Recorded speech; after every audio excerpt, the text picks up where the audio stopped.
for Salesforce training. I was pretty happy with my trainer. He used to teach each and every concept in detail. Moreover, he used to teach like why, how, and when, which helps us to learn the concept in detail. For example, if any problem came from the project, he used to tell that why this problem came, and how to solve this problem, and when to apply this case in various scenarios. This help us to learn the problem, or understand the problems, or very easy in a project, in projects. Moreover, he used to explain various job interview questions and various types of job interview questions, which helps us to build our confidence during the interviews, and he helps us to pass the certification exams also. uh, he is not only a trainer, he used to be a mentor, that how to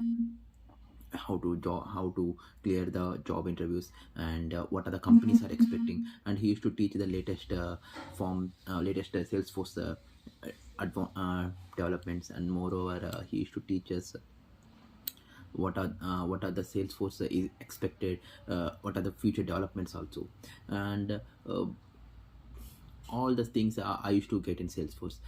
What I'm expecting in near future is I may get a good placement with the help of CRS, because as I'm developing my confidence by daily solving the assignments, and it is by reasoning the assignments, I am expecting to get a good placement in in some good reputation companies with the help of CRS. And I'm very thankful to CRS that I got this opportunity to learn Salesforce with them. I I I want to tell one more time that this is the best institute to learn Salesforce in, because I verified so many institutes that are all those institutes that I feel CRS is the best for Salesforce.